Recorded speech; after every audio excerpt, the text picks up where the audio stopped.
for today. And yeah, recording is in progress. My pronouns are he or him, but since we are a panel, I prefer if you would refer to us, the panel, as a collective. Before that, Monash 2, can I ask for your details? As we have seen before we can start.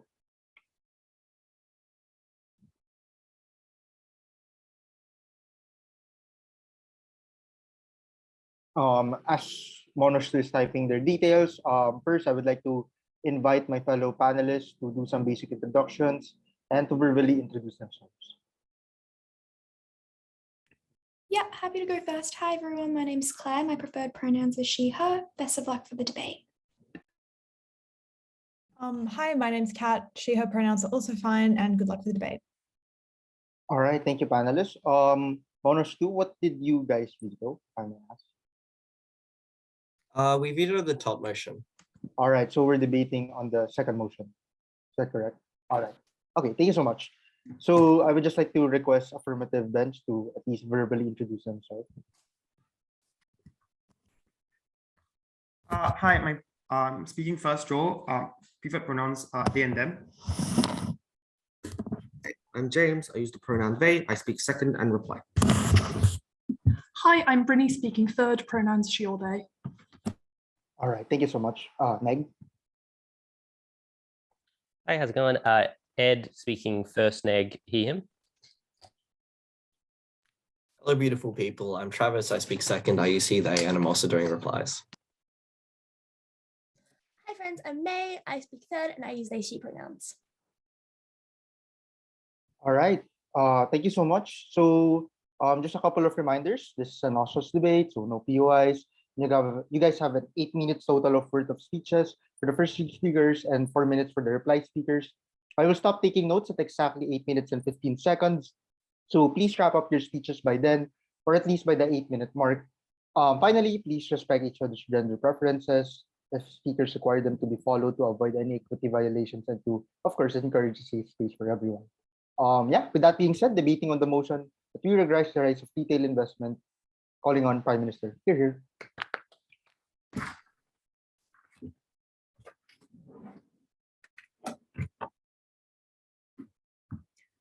Panel, people need passive income. And the reality here is that the trend of retail investment that has currently taken place is a fad. It is a fad that is built on a mountain of lies coming out from companies like Robinhood that want to increase volume of trading into their platform so that they're able to profit off the advertising revenue and the sponsorship revenue. We think that model of business is exploitative of the very anxieties that motivate retail investment and any sort of investment behavior or any desire for passive income, because people want to be able to retire comfortably in a world that is growing in terms of cost of living. And we think that the only way we can do this is to make sure that they have a managed risk ability to manage their assets without the kind of massive risks that are being posed to them right now. We think speculative behavior is being promoted in these retail investment platforms like Robinhood, and it's for those reasons we're so proud to affirm the motion.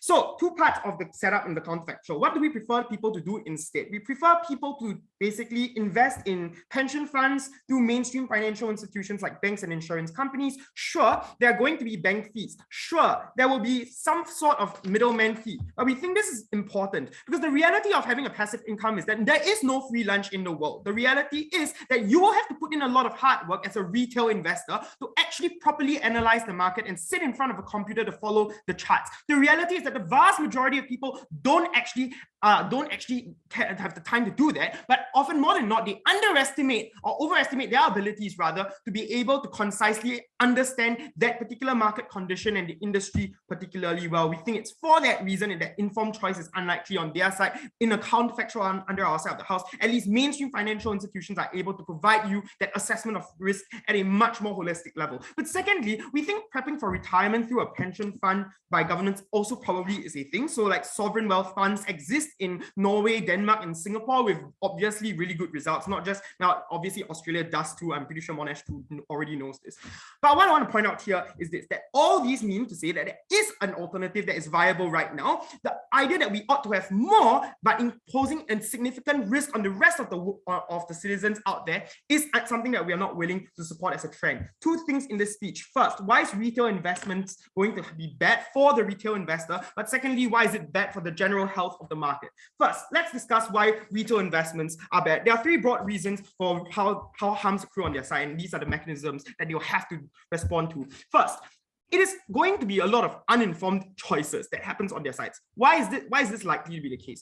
The first is because you have a lot of financial tidbits on YouTube's sound bites from Robinhood's blogs that don't actually cover the most important stock indicators and ratios to look at. What you see a lot of these cases is slogans like dollar cost averaging or diversifying your portfolio to using ETFs and things like that. But often more than not, these are platforms that do not give you the depth of information that you're required to have. And the reason why is because the way information is designed to be monetizable on the internet is because it has to be simple. It has to be something that people understand so that they're able to gain something out of it. And that creates the reductive narratives that I've just talked about, the sloganistic and jingoistic sound bites of information that are seen by the average person to be a reasonable piece of information or advice, but actually is a form of self-sabotage to their long-term financial asset building. That's why we think it's bad on the first level. But secondly, we think what these retail investment platforms look like is that they often gamify their entire interface. What this looks like is that they play on existing psychological vulnerabilities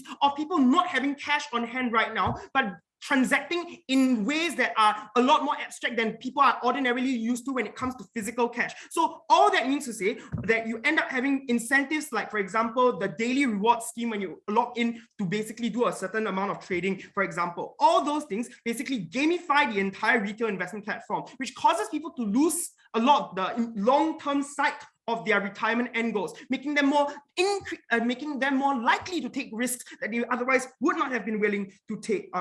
But more important, it is this design that is unethical. It is coercive because that design basically mimics a lot of the psychological mechanisms behind how to get people addicted to gambling, for example, and to microtransactions in computer games, for example. Because all those things happen through that gamification of that platform, we think it is something that harms those retail investors in a way that causes them to take a lot more risk than they ordinarily would not have been likely to make. But the third reason why, or the third mechanism for how the harms accrue is that you create an increase in the scale of perverse incentives for pump and dump cycles and schemes, where for example, like retail investors end up doing things like they trust advice that they see on Reddit, on things like that, on forums like that, so that because it seems reasonable to them that obviously they distrust the big banks and all the financiers information out there on Twitter. They don't trust those people. They take it from those kinds of platforms because you know what, like they don't think that people want them to be rich. But so they end up trusting these kinds of advice, and that creates a perverse incentive to create all this pump and dump scams so that they're able to hype certain stocks up on those forums, but actually create a bubble that eventually collapses on itself. The impact is twofold. First, you're more likely to make worse choices, and this is a problem because often people hold stocks for a number of years, hoping that they increase. This is an opportunity cost in terms of time as well as money, because you could have otherwise invested in another area. In fact, you could have maybe put your money into a less risky ETF, and that might have actually been something that could have made you money, even if it was slightly smaller amount of money, right? But secondly, we think the impact of that is that info channels on their side are unregulated. Often, what more than not, you cannot sue that random Reddit user who gave you that particular form of information as compared to our side. Our side is better for three reasons. The first is because the business incentive on our side is to properly assess the risk of consumers as opposed to try to incentivize a volume of trading that is basically going to make the platform better. Obviously, banks care about you investing more, but they do a proper risk assessment based on your lifestyle and your choices. These are things that you do not do on Robinhood because Robinhood does not have the manpower or dedicated resources in terms of manpower manpower to do that assessment for you. But the second thing here is that there's some level of accountability as a result of this. We have things like duties that we can hold people accountable to in the court of law. But thirdly, dedicated professionals have an incentive personally to be able to do this well for you. Because in a bank and in a financial institution, if they do not give you good advice, then they are going to jeopardize your long-term ability to stay connected and affiliated with that financial institution. So second argument, why is it bad for the market? So first, what happens then is that panic buying and selling is easier in the market. In a downturn, when credit is needed most and companies need to be liquid, what you get is a whole bunch of retail investors basically pulling their capital out of a very capital crunched market. But secondly, it also means to say that in a good economic climate, it keeps uncompetitive companies afloat. For example, GameStop wasn't a very competitive company to begin with. They were already on the brink of collapse. They are uncompetitive. They bring nothing new to the economy. They don't bring anything for the general output. They don't do anything for the output of the economy or the innovation of the economy. So thirdly, we think checks and balances on their side to say that, oh, this is a trend that checks and balances against like bigger institutions, makes them keeps them on their toes. The reason why that's not going to be the case is because the narrative about distrusting the establishment institutions or financial institutions creates this populist investment behavior that ends up creating a long-term pull-out of capital from banks through savings, for example, that actually banks require to help give loans to other parts of the economy. And because mainstream financial institutions are the very node for which the ability for people for people to take money out if they do not have money in the short term is all very important for small companies and entrepreneurs who are trying to set up their businesses. All these things harm those small companies and the innovation that they bring to an economy that creates a higher likelihood of an uncompetitive economy basically dominated by oligopolies and monopolies. It is for those reasons we're very proud to affirm. All right, thank you for that wonderful speech. And finally, calling on the first negative to present the case of negative bench. Here.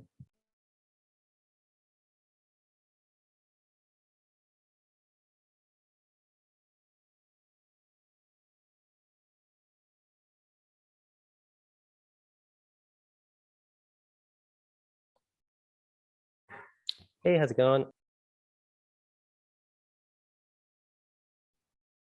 Thank you for that wonderful speech, first negative, and finally calling on second affirmative to extend their case. Here.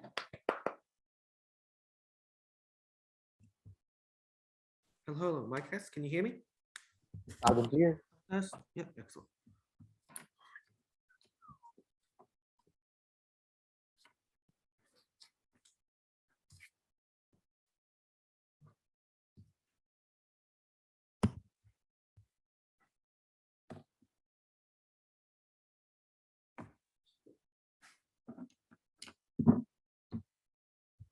Starting speech in 3, 2, 1. Just because something wants to do something, therefore it is principally consistent to allow them to do so, does not mean we should want that thing to be wanted by everybody. Okay. That's confusing, but an example and an analogy is that, for example, it's probably principally consistent for us to say that if you want to go throw your money away betting on horses, that's fine. But we would still regret the rise of a potential horse betting trend because it would encourage a lot of people to throw their money away in a thing that they should not have thrown that money away in. I think that, first of all, their principle does not stand in this debate. The people like retail investing existed before the rise happened because of fucking GameStop. Retail investment probably still exists under our world, but in a much more limited capacity, limited only to people who had done that research properly. But I think that like if they really wanted to, you still could do it. I therefore don't think that like there is a principal challenge to this debate. But also, this debate is about whether or not people wanting to trade in stocks is or is not a good thing. Just saying that they want to trade in good stocks is like a benefit is therefore not a benefit. So first of all, let's clarify what the counterfactual is. We think and establish that it is likely because prior to the things such as GameStop existing, prior to the creation of apps like Robinhood, people were predominantly investing their funds into things like superannuations or pension funds for people who are not in Australia, or other sorts of like industries that essentially like another organization takes your money and invests it into the stock market or does sorts of investments on your behalf, and you essentially pay a small fee for the service. That is likely to be a thing that would have occurred if these GameStop trends had not occurred. I think that obviously in that side of the house, the retail market market still existed, right? There was a small minority of people trading on apps that weren't as gamified as Robinhood and using other mechanisms by which to access the retail market, but obviously in a much more limited capacity, right? It was the boom and creation of these apps. It was the boom of the GameStop like situation as it occurred that made a lot more people started wanting to trade in shares, as it were. That is the specific thing that we regret. Simultaneously, by the way, this mechanism also allows for ethics to exist within market trading, right? I've been spammed with advertisements over the past 3 days for a company called Ethical Super or something, to the extent that their advertising lingo is literally about, we will be a super company which specifically only invests your money into areas which we deem ethical, into areas, and we can also have settings for you to like choose specific things that you care about the most. I think it's entirely consistent to say that obviously if there's an untapped market for investing into ethical items, then there are companies which are willing to specifically trade in investment for that sort of ethical market, right? So there are ethical pension funds, there are areas which care about like climate change and fossil fuel. I think that's broadly symmetric on that side of the house, and also simultaneously we'll get into a little bit why I don't think the ethics works. So then, to understand this debate, the first question that we must ask is, are retail investors on net good arbiters of their own money or not? And I think that there are several flaws in their characterization of these people, right? The first is they claim that they will do a large amount of research. Our claim is simple. Even if people do research, that research is often bad, and that's a very tenuous even if. First of all, we gave you two mechanisms at Joel as to why that research is often flawed. First of all, the type of information that the average retail investor, who, let me remind you, looks like someone who works a 9-to-5 job, doesn't have a lot of time to go into the nitty-gritty of understanding each individual business prospect, relies on more simplified terminals than the Bloomberg's one, right? They get their information from things such as like friends or family at the first level, but on the second level, if they are willing to read newspapers, very basic, oversimplified news analysis, right? To the extent that there's the overwhelming majority of retail investors, and I don't think that on their side they have to be able to support like retail investors existing in a perfect sense. I think that those retail investors are far less likely to be able to make smart, rational decisions about their money, which means they're far more likely to make bad bets. They're far more likely to throw all of their money behind individual companies that are unlikely to return profits or subsequently crash and reduce their amount they have in savings. But the second problem with this is we told you that it's not just that research is often either oversimple, sometimes just actively malicious, right?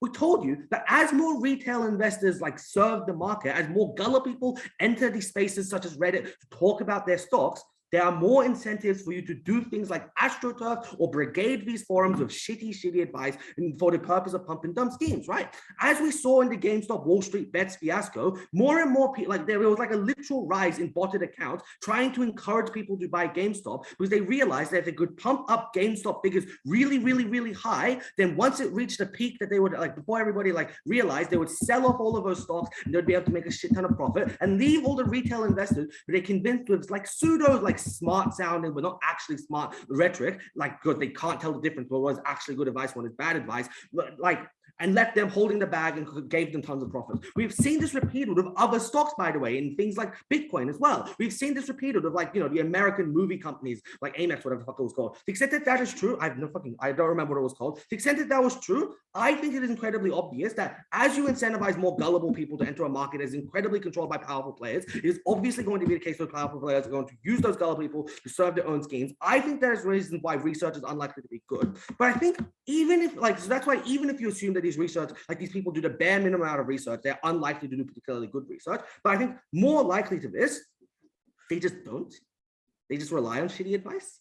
I think it's far more likely that if Robinhood encourages you to say trade in stocks and you don't really think about it and you think that trading in stocks is a guaranteed way to make money because that's the sort of rhetoric and advertisement and gamification that's taught you, you don't actually do any of the research, which means that they're flying blind into the market, which they themselves acknowledge have high risk and high reward. What that leaves us then at the end of this point is a question of whether we should encourage more people to opt into high risk, high reward investment structures, or should we encourage them to opt into low risk, safe reward amount mechanisms such as other companies allowing them. I think the reason why you all prefer our side is simply because you recognize that the average retail investor does not have enough information, power, or knowledge about the market to be able to make those high risks safe, to be able to neutralize the dangers which they will like throw their money into, which means they're far more likely to do things like throw away their pension funds they would have used for retirement and mean that like they're out with nothing when it comes time for them to quit working. That is why they should instead place their bets on a company which is far less likely to fail.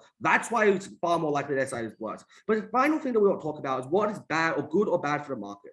First of all, this point is contingent on all of the rest of analysis, right? If you believe that retail investors are bad, then you can't believe that the analysis that well, they'll do lots of really good research. They'll be able to find particularly good companies, right? In order for them to try and push those sorts of analysis, they need to prove to us first why retail investors are likely to be more than just gullible rubes. I think that the overwhelming majority, especially as the retail, like the rise of these markets increase more and more, includes more and more people who don't understand the market properly. But I think they didn't answer our two questions for the market, right?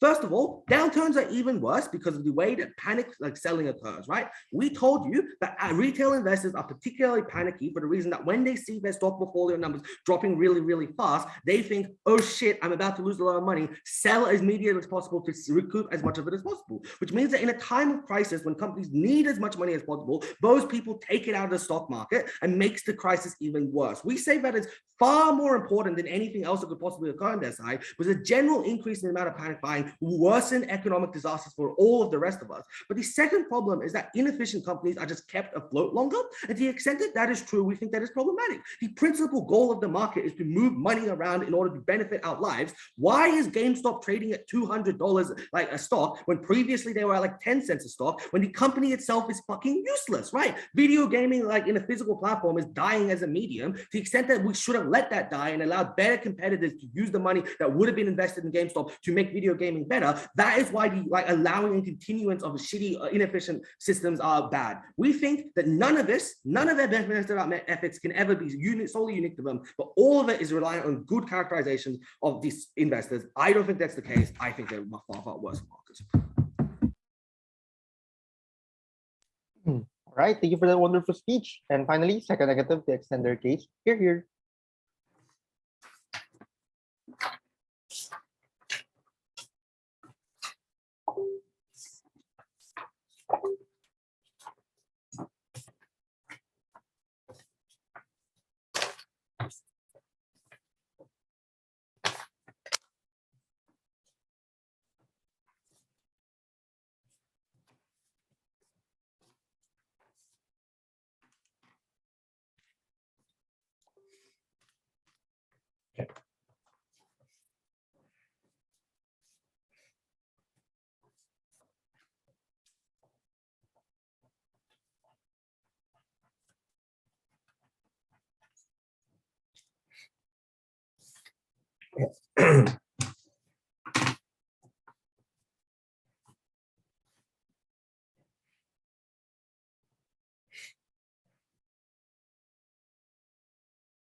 All right, starting speech in 3, 2, 1. What was unique about what we brought you at Ed is we told you that consumers have different incentives, that they weren't just in it to try and make as much money as possible, that their risk calculations were something unique and different. And that was fine because it meant that when they saw a company that probably wasn't economically performing well, but was doing great things for the environment and great things for human rights, they invested in a way that a super fund never would have done before. When they had a principled right to invest in GameStop because it provided a unique good for them, that was something that they could do, because this debate was not just about getting the best financial outcomes for hedge funds. It was accessing a shit ton of money to people who really needed it. I need to do 3 things in the speech. Firstly, I need to fix the comparative that was missaid by Af. Secondly, deal with consumer outcomes. Third, market. The misstepped comparative was that people had an option: invest themselves in shares like Robinhood's or invest in hedge funds and super funds. I thought that was a misleading comparative. The real comparative was they just would not invest at all. There's 3 reasons why this was likely. Firstly, it's because you actually have to go to these places, make those calls, do your research to pick these places versus quite a simple app where you download on the click of your button and then just go. Secondly, it was the level of control, as in consumers generally want to have a sense that they know what they're doing with their money, that the limited money that they have some level of control over. And to the extent that you didn't when you put it somewhere else was scary. I think especially when we're talking about like Yeah, and thirdly, it was the middleman fees, which was quite simply dismissed. These fees were huge. If you wanted a diverse portfolio, you quite literally could not have it. Every single time you want to withdraw money and move it around, that was a huge thing. The point of this comparative was devastating for app because it meant that it wasn't about could individuals make better decisions for hedge funds. It meant that the comparative was quite literally, would these people gain any benefits from investment at all that would help them break class mobility, that would help in their education, that would help in their food? So given that was the comparative, let's deal with the material on like individuals. I think they say quite a few things. The first thing they say is that gamification is something that is bad. I would argue the gamification was how you got access to that time and investment. As in, when you were like sucked into this world of investing because there's the bright lights, you quite literally are going to be in that world more. You're looking at this charts more. You're going to research it in your own time. You talk to your friends because they've just said that it makes it part of your life more. But secondly, the reason why gamification was good was because it meant that like the way the information was presented to you was in a way that you could access. Like it was easier when you saw it in charts and numbers and rankings. But thirdly, obviously gamification, like for Robinhood to keep you on your app, they need to keep giving you a win. They need to prove that gamification was an incentive above making money. But I think if a shit ton of investors were being misled by this gamification, they would quite simply leave the app because they weren't making money and they would tell their friends all about it. That meant that Robinhood had a direct incentives to keep on doing all the things that give them money. They had to actually give you wins, that information was good, that the gamification wasn't going to suck you into like really bad things.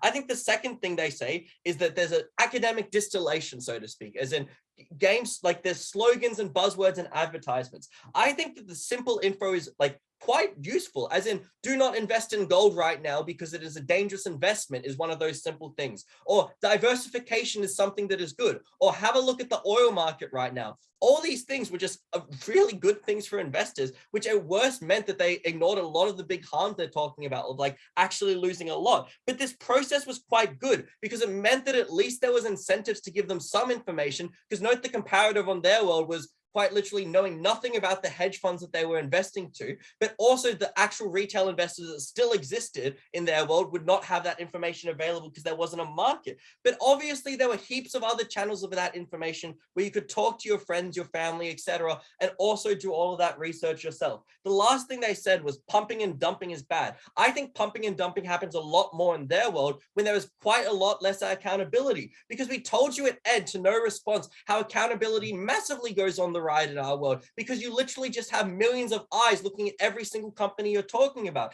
I think, for example, if you look at Phase K, for example, who promoted a Save the Children coin, it was like meant to be a charity coin that every time you transacted, money would go to charity, and it was a pump and dump scheme. They got called out. That guy got cancelled, and it sent a massive deterrence to everyone who was involved in that scheme, to the extent that there is no accountability because there is no amount of mass. Then there is no deterrence. There's no incentive for any regulation to happen. So we think pumps and dumps happen quite a lot less on our world when there was actual accountability mechanism. So what that meant is a majority of the time you would have quite a bit of information to make quite good investments. But note that that's the extent of AFS analysis, as in you will have information limitations. But we gave you a shit ton of material on Ed that overcomes this when we told you that shares were quite good and quite safe, which meant that limited information was enough. That is, if you wanted to just invest in blue chip shares like Apple or something, you could make a shit ton of money and do so in avoiding middleman fees. But it also told you that a diversification of shares was something that was much easier and quite safe in our world, because when there was a large consumer market that only had $300 or $400 to invest in shares, it meant that apps like Raise developed it that allowed you to invest in parts of shares and a shit ton of shares, which meant that even if you were investing in like $600, you would do so across like 50 different companies in a safe and profitable way that gave you dividends along the way. It meant that app had to show that there was like a big danger when you're investing in the shares, and the information misled would get you above all the common sense things that exist in shares, which is a diverse portfolio is literally a quite safe portfolio. So I think on a point of weighing, the reason why we're ahead in this debate is on their world, only the most privileged people who can access hedge funds, who can access all those funds and can know what those good funds were, got a slight increase in their investment because they now had like a bank person doing it over them. But it meant that millions of people quite literally locked away from accessing anything because they did not want to pay those middleman fees, because they did not know which hedge fund to go go to and just were locked out of their investment. But what did we tell you about the market? I think that this was really important. The first thing that we told you was it shaped investments in a way that was different. James simply said, oh, there's ethical super funds as a mitigation point. Note firstly that obviously that came after. Like, the difference was that because consumers had different incentives on things that were less profitable, you invested in those companies in the first place so that the companies would exist. But secondly, obviously super funds still have like much more financial incentives when they are linked to them. But thirdly, it was much more like tangible, as in for a consumer, like as in it's still broken down in their world because they'd be going in super funds and banks and all those different things, which meant that it was instead, if you could just go to shares and access those ESGs directly. So we still just got a shit ton of products that were much better, that we supported companies that were better for workers' rights, rather than hedge funds and super funds, which have direct incentives to go for the most profitable things, which generally are the most evil, with the worst working hours and with the worst environmental conditions. But secondly, and quite simply ignored, was we just got more investment when there was no middleman fees, more companies with capital, more companies to make goods and make cheaper goods, more companies to have competition to drive down prices, more companies to like fight over like all these workers. That was a priority good that they cannot ignore in this debate, that just quite simply would give these, like, even if they were able to prove that investors lost a bit more money than they otherwise would have, that's just simply made up by a shit ton of companies making cheaper goods and offering better wages as a result. But lastly, and most importantly, on accountability, when the media's eyes are on you, when there's millions of people researching every intricacy, and when there was a resource limitation on the SEC that meant that they could not do that at the moment, it meant that it stopped the worst excesses that would harm everyone in the economy and lead to all the volatility things that they were quite worried about, which meant that we were so far ahead in this debate. Mad One, I love you. This is a fun debate. Good luck, Brynnie. All right, thank you for that wonderful speech. And finally, calling on the third speaker for affirmative side, to finally conclude the constructive piece. Here. Cool. Mic test. Am I audible? Yes, loud and clear. Okay, perfect. Just give me a moment.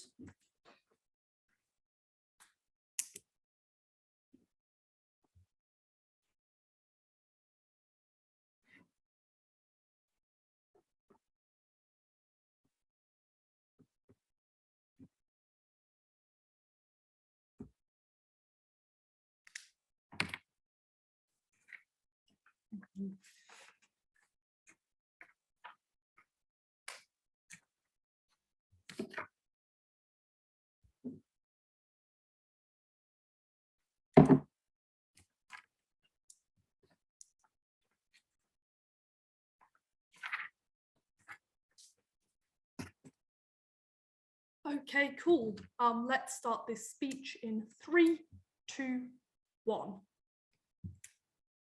Speaker, the reason why the negative team cannot win this debate is because their case, apart from a few assertions about how they make things better for the minority of retail investors who existed before GameStop in their world, otherwise they rely on proving that we totally remove access to retail investment. Panel, the question which you should examine in this debate is retail investment something which ought to be encouraged, even for the people who are never going to have access to enough information to make smart financial decisions and resultingly lose a large proportion of their savings? Two main points in my speech today. Firstly, on best outcomes for retail investors, and secondly, best outcomes for market, although again, we note, as in James's speech, that the best outcomes for the market are contingent on them proving that retail investors have sufficient knowledge to make good investments in the market. So let's look at best outcomes for retail investors. The principle which underpins most of their analysis on this point is that ordinary people ought to have access to the market, which they were previously locked out of. To the extent to which that is true, as I flagged in my intro, it's contingent on proving that we remove access. So firstly, let's look at a characterization of the stakeholders that exist in both worlds. Because firstly, obviously, we have people who have a level of financial knowledge and probably know certainly what stocks are likely to be good to invest in.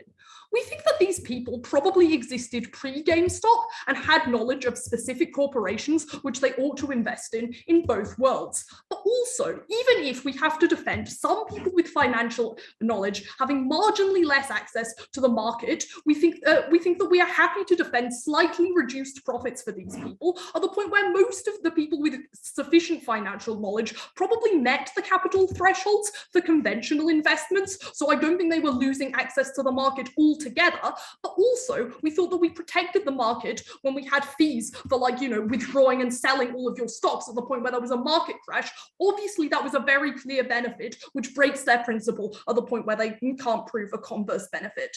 But also, let's look at people with limited or no knowledge, which we think are much more important in this debate, simply because they were likely to be the majority, but also they were much more likely to be harmed at the point where they were coerced into making decisions that were not particularly beneficial for them. What do we tell you about these people? We tell you that they are vulnerable to coercion and false information on forums like Wall Street Bets and pump and dump schemes. We also told you that they are addicted to the gamified nature of apps like Robinhood. Note that Trav tries to flip that benefit about gamification and tells us that, gamification is a net benefit because you can't become immersed in this world of stocks.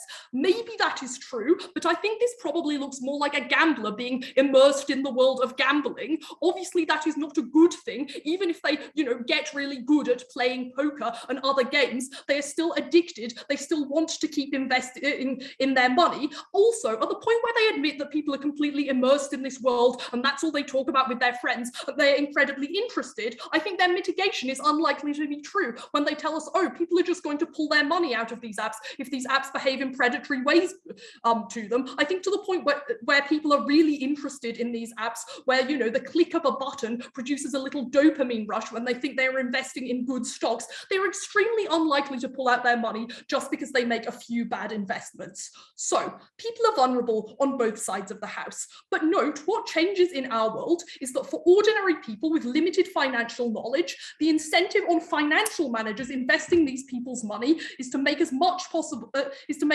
money as possible in a safe way, because there are regulations on these people, because we tell you that these people are held accountable. On the converse side, the incentive on apps like Robinhood is to have as much trading as possible on their apps. They don't care if people are losing money. They are purely motivated by the amount of trading. To the extent that there are people on Reddit as well giving financial advice, obviously there is no way to hold them accountable. They can't provide a mechanism for this. But let's look at the research that these people actually do. I think that Travis provides us a very clear benefit in his speech at the point where he tells us that people won't do a minimum amount of research enough to look at hedge funds, and they are likely to invest in smaller companies. In that case, firstly, I am unsure why their investments are then good for the market. I think this And also, I think this provides a very clear reason why we ought to not trust these people, not to fall for things like pump and dump schemes, and not to make bad investments, and not to pull all of their money out of the market in a panic at the point where capital is needed, but stocks are crashing. So I think that it's very unclear at this point, if people aren't even going to do the minimum amount of research to work out that, hedge funds exist and might be a good investment, why would we want these people to have more access to the market? Obviously, if they're particularly keen, they can still do that in both worlds.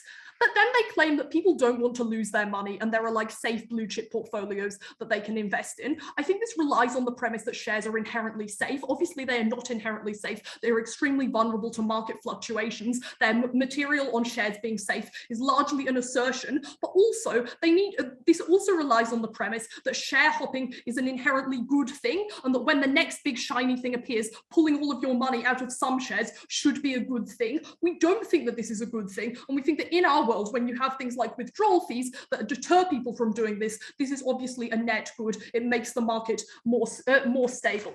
Then they tell us that for good retail investors in their world, it is important for them to be able to have access to more advice, and they've got access to a larger volume of information in their world. To the extent that that is true, we don't think that just having a larger volume of information is necessarily good. To the extent that there is less information in our world, but this information is coming from reliable sources, like people working on Wall Street, we think that it is much easier for these people who do want to retail invest to filter the good information from the bad. Their next mechanism talks about how it's good for people to diversify. I think that diversification in and of itself is not a net good. They need to take a higher burden and prove why people are likely to diversify in a particularly good way, since the benefit of diversification is supposedly that people are less vulnerable to market shocks. We think that the more you have to diversify, diversify your share portfolio, the more research you have to do in their world, at the point where you are relying on, a variety of online sources and forums. We think that the average person does not have the knowledge, all the time, all the mental energy to be able to do this. Therefore, the outcome of this point is that people are likely to diversify in a negative way, which doesn't protect them from market crashes. And even if they were diversifying in a smart way, we think that they have to sort the bad information from the good and spend more time on that. I think their investment gets less efficient. So what have we proven at the end of this point? We've disproven their principle that, that people ought to have access to the market by proving that they still have a degree of access,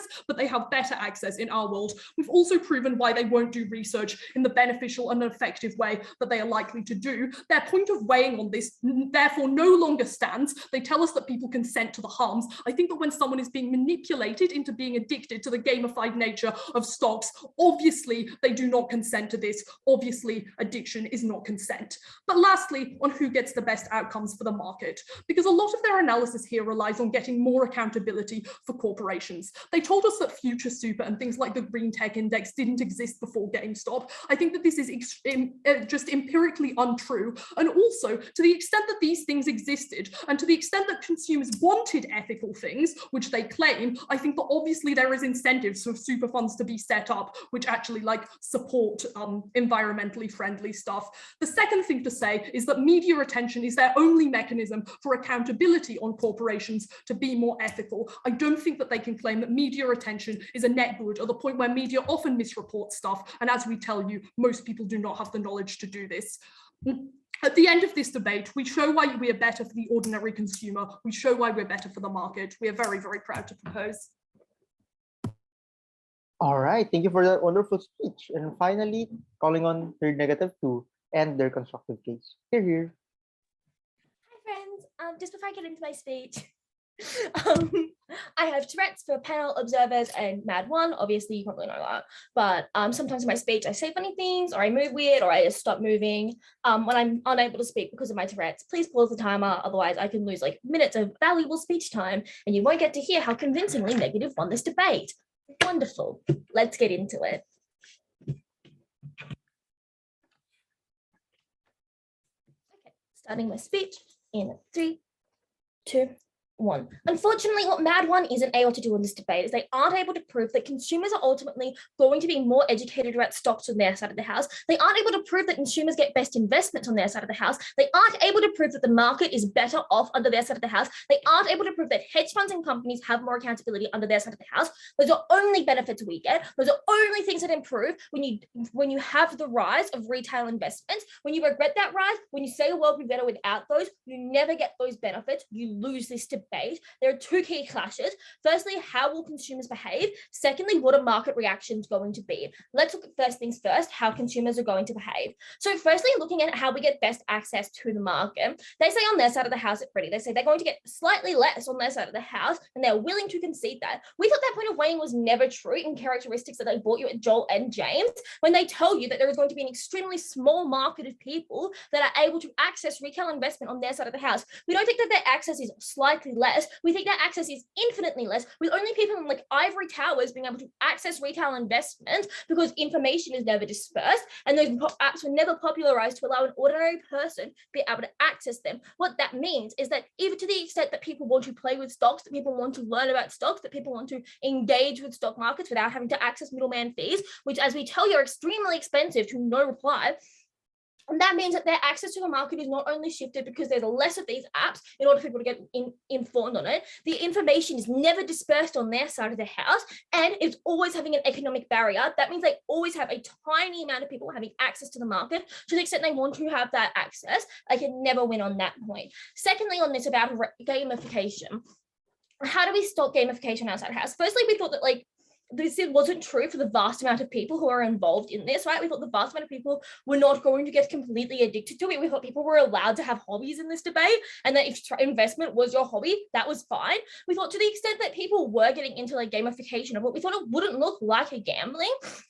I thought it would look more like gaming and things like that, the characteristics that they bought you with Joel. We were willing to buy those characteristics because we thought that people might see this like a game, right? They might be like, yay, I'm winning at the stock market or whatever. I'm not a stock person. I don't really know how these people feel that well, but that's how they view it. We thought that people weren't getting completely and entirely addicted to it. And to the extent they were learning heaps about it. They were learning heaps. And it was different from gambling because in gambling, there is no perfect way to play gambling, right? There is like always the bets of what the cards are going to be. In poker, you can never control what your cards are going to be. In the stock market, you can always control what stocks you've invested in. You can always control what you're learning. You know when you can't control what stocks you're investing in? Half the time at hedge funds where they have targets to meet, when they invest in random ass stocks for you, right? We thought it was always better because people had control over their stocks, unlike in like other gambling things. We also thought it meant people learned more about stocks. Let's move on to that about education. I thought education was actually pretty strong for them, especially their point about like getting shitty advice on the internet and people dispersing poor advice. But what they fail to understand here is just how the internet works, especially places like Wall Street Bets, right? I don't know if you've ever met a Reddit user, but they're like pretty goddamn insufferable when it comes to misinformation. If a person is like putting blatantly shitty information, blatantly bad information, firstly, there are moderators in these communities. Secondly, there are like accountability factors like downvoting in these communities. We always thought that that meant that the community was able to hold people accountable for shitty misinformation, right? We also just thought to the extent that you're going to have misinformation, there was always more dispersion of quality,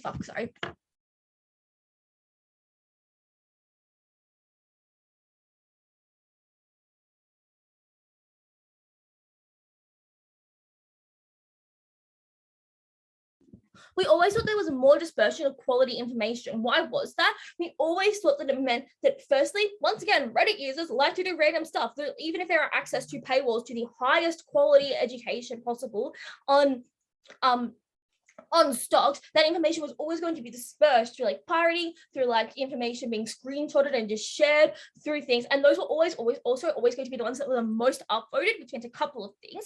Firstly, it meant that the information was going out to people and people could get that information for free, something you could never do on their side of the house. But secondly, because this is the information that was most likely to be upvoted, which is like Reddit's metric for liking things and getting them the most popular. And that meant that that was going to be on the front pages of these community advice pages. That meant it is going to be the top information you see, which means the best information is always coming up first because moderators can get rid of the bad information and the shitty advice, and moderators and the community will like have accountability factors. We thought that was always true on our side of the house. Next, on to the point about like simple slogans, we thought that did two things. Firstly, it got people engaged in the stock market in the first place. Secondly, it just encouraged further research, right? Because if you see something being like gold is not good to invest in, you're probably going to Google why is gold bad to invest in. We thought to the extent they said that people didn't have time to do this, we just thought that wasn't really a problem this way because once again, people have hobbies, right? To the extent that people are engaging in the stock market, these are the things they like doing the most. They're probably sacrificing time to do that. And they're probably taking a little time out of doing something else in order to do that. We thought time wasn't really a factor when you were obsessed with stock markets, right? We also thought that there's no response to the fact that there are just huge middleman fees, which is a couple of things. Firstly, it blocks your education. Secondly, it blocks your access to the stock market in the first place. So you're getting the most education on our side of the house. How do you weigh this point on consumer behaviors? You weigh it on in which world a consumer is going to behave the best and get themselves the most amount of money. Why do we mean both of those? Firstly, because there are just simply more investments on our side of the house, meaning more ability to gain more money, something that was always true for us, something that when you kept retail investment, you could never have. That's one point of weighing. Secondly, we taught people more on our side of the house, which meant a couple of things. Firstly, people were more educated on stock markets in general. They had the best information being dispersed down to them, something they can't disprove because they know the way people act. They know the way that people like to spread information, especially like gate-kept information. They knew that Bloomberg, I think, had more incentive to disperse that information more readily, and it also meant that people were getting the best outcomes in their stock market because they were being taught more. We also just thought that there was like better feelings all around because people were able to engage, and there was also no middleman fee. So on a point of weighing of who protects the consumers and gets them the most amount of money, we educate them more, we stop the gamification point, we allow access to the market, right? We do all of those things. We think that that is how we are able to win the consumer behavior point.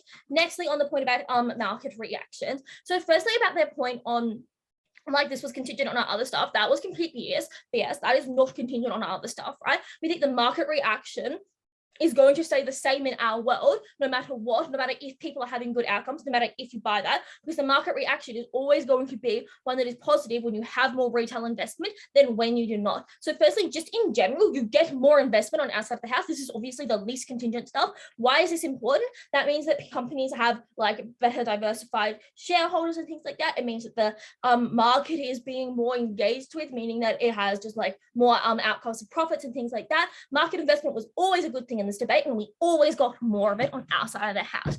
We thought to the extent that you had inefficient companies, we thought that these kind of people aren't actually holding them afloat, right? We thought that example that GameStop wasn't, sorry.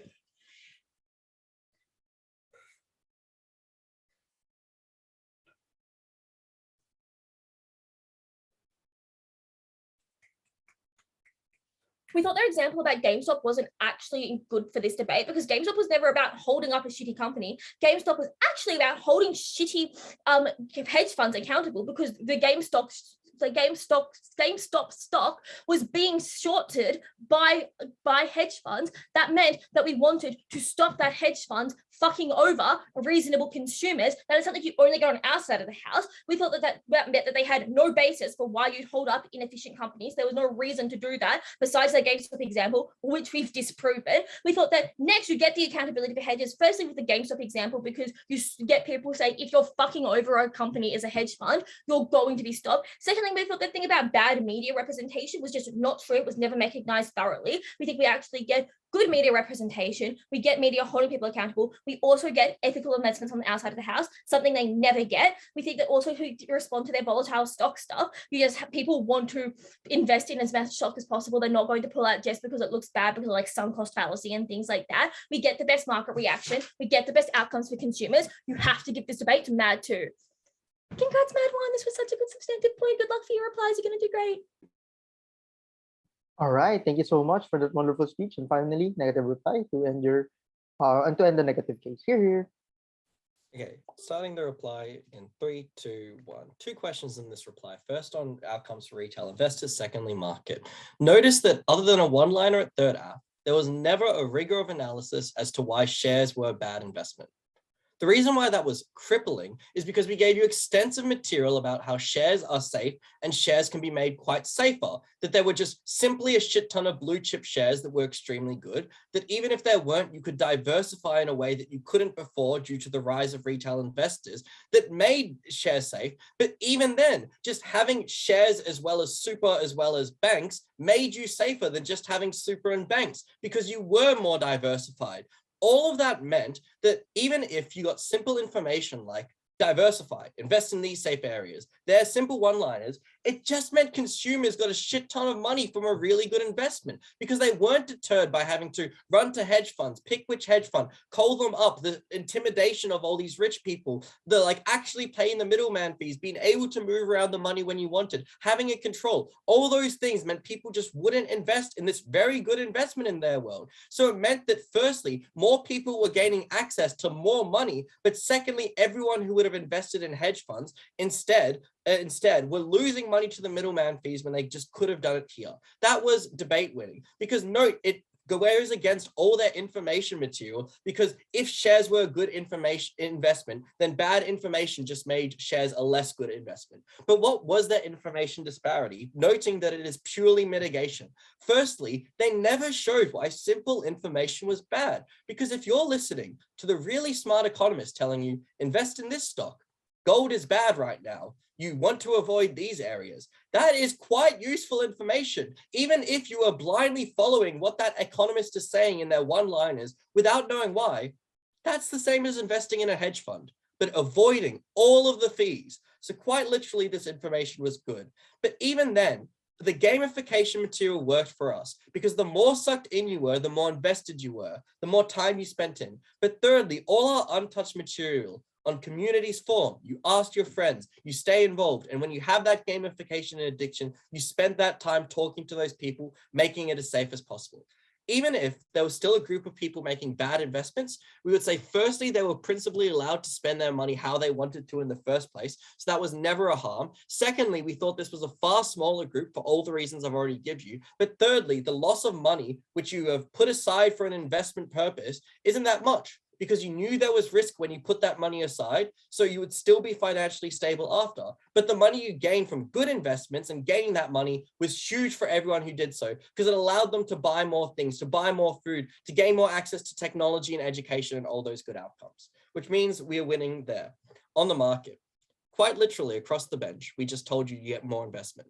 And that was more money into businesses. And that was huge because it applied to every consumer. It created accountability. Even a $1 decrease in goods, just because everyone was now investing in companies more, scales up hugely and has massive effects economy-wide. It applies to research and development. It creates competitiveness. That was an untouched impact that wins us the market already. But even if that's not true on accountability, hedge funds are regulated, but Robinhood isn't, was their argument. But we told you the problem was never government regulation, because government regulation exists and it sucks, which is why they do bad things.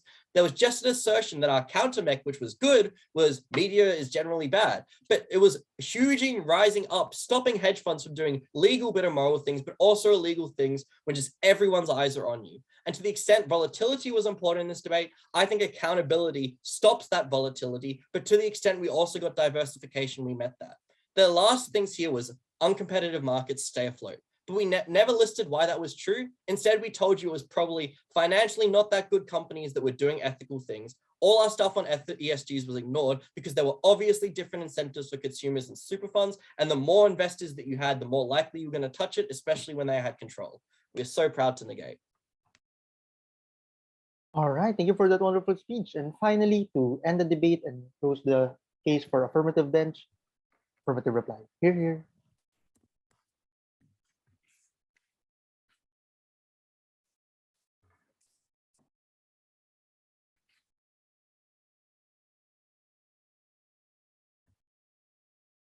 Three, two, one.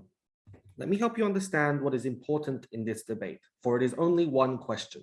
Are ordinary people good investors? First, let's answer that question about access to the market. Because access to the market was only a good thing in this debate when you could prove that people could use that market successfully. Unfortunately for them, the only defense they were able to put up as to why markets were an a priori good and guaranteed to make money was an unbacked up assertion of affirmative reply, of a negative reply, claiming that stocks are an automatically good investment and that there's nothing you can fuck up when you invest in stocks. We said that stock control was only important if you could prove that people given that control would be able to use it well and would not just throw all their money away at stocks that would devalue themselves and crash their own pension funds. We think that their a priori justification saying that every citizen ought be encouraged to use this market is untrue at the point where citizens were not trained to use that market tool efficiently. We said it was far better to encourage people away from high risk and admittedly high reward investment schemes because they were untrained to mitigate that high risk. And instead, if they wanted to access that market, and they did before GameStop and Robinhood existed, they would use the mechanisms that we brought to you. Things like hedge funds, things like pension funds, which is how they got access to a safer version of the market that was better controlled. That was how you prevented millions of people investing their money away and leaving themselves penniless. The second question then, that is still contingent on the question, so we'll handle that one last, of whether or not these people are good investors, is the market itself. Because millions of eyes staring at a company meant nothing when those eyes were blinded by ignorance. There was no scrutiny to be had in a world where you did not first believe that those good investors were researching properly. There was no efficient improvements in the economy if you didn't believe that those people would invest efficiently. And we told you, and we're going to explain to you at this final point in this juncture, why these people would make inefficient and bad investments that would be damaging to themselves and death blows to the economy. First, an interesting line conceded at sides the 2N as to whether or not people will be good investors, was they claimed that people would never do the research necessary to buy into hedge funds, but because downloading an app was quick and easy, they could do that. So they wanted us to believe that people who wouldn't even do the research necessary to find a good hedge fund are people well equipped to navigate the complexes of the market. I think they themselves leave them like hanging by their own petard at this point. But I think more importantly, we brought you mechanistic analysis as to why these people fundamentally would not be good investors. We told you there were simple factors, like the fact that the market was complicated and it took time, and they claimed that you didn't have time to research things when you were a 9-to-5 worker. Their response was that time was not a factor when you're obsessed with the market, to which the obvious reply is, yes, we told you that if you wanted and you were obsessed with the market, you had access before Robinhood existed. You had access before the rise of the stock market in public eyes. But the average citizen should not have access. But also, they didn't really manage to fully disprove all of our other mechanizations, right? We told you that bad information that was actively malicious still gets perpetrated in these sites. We told you that they looked good on surface value. They respond like it looked like it was good enough to be upvoted on Reddit. It presumably then was good enough to fool enough people to like fall for pump and dump schemes that before like any consequences manifested, that made it so navigating what information was good or bad was in and of itself difficult. But the market was too complicated to be broken down and understood by individual like stock, like news one-line headers. We claimed that like if you wanted to claim that people would know what blue chip like shares even were, you needed to have them access a level of information that they did not have on their side of the house. I think that is why it is abundantly clear these people are not going to be good investors. I think this was a wonderful debate. At the end of this debate, all that I can really say is Monash won. Woo! All right, thank you for the very wonderful debate, Monash 1 and Monash 2. Please cross the house. This was a lovely debate, and yeah, I think we can stop the recording at this point. I'll just wait. Amazing. Thanks for the round, guys.